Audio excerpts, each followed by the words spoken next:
Unless you think I can't count, we're still in Event 21, but there are different facets of Event 21, and it's too much to cover in a 5-minute devotion. We're in the winter of AD 29. Jesus has just been invited to a luncheon by a Pharisee. They deliberately placed a man with dropsy in front of him so that they could observe what he was going to do, because it was the Sabbath. And of course, the Pharisees had become so legalistic that doing even good work on the Sabbath was against their traditions.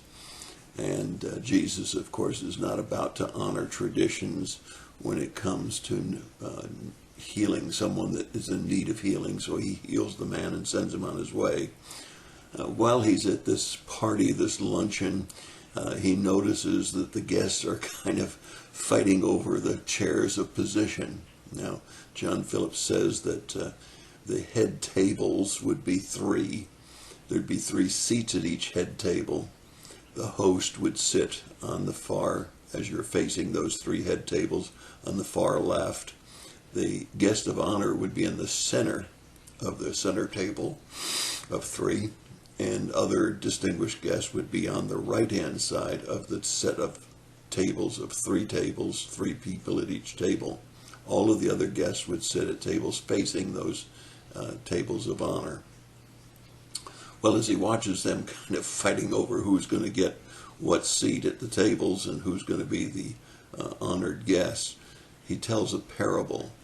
And he says that when you're invited to a wedding feast or to another type of party, don't take the seat of honor, lest someone more important or more distinguished comes and you have to be asked to move from that seat of honor to a lesser seat and be disgraced or embarrassed. He says, but rather take the last place, take the least important position at the tables, and then it will be an honor when the host says to you to move up to the seat of honor. And he quickly brings about the moral of this parable. He says, everyone who exalts himself will be humbled, and everyone who humbles himself will be exalted. It's a wonderful thing to remember. Pride and humility are very interesting topics, and it's very easy for us to get caught up in pride. But it's also easy for us to be humbled. Here Jesus tells us we should have a humble spirit, a humble attitude, and that with that humbleness will come honor and exalting. But those that try to come around with pride will be humbled. Well, he goes on and he says to his host, that is, he's finished his parable and now he's speaking directly to his host. When you give a lunch or a dinner, do not invite those brothers, relatives, and rich neighbors so that they can repay you by inviting you to their houses, but rather invite the poor, the crippled, the lame, the blind, those that could never repay you by inviting you to a dinner. And you'll be blessed, since they have no way of repaying you.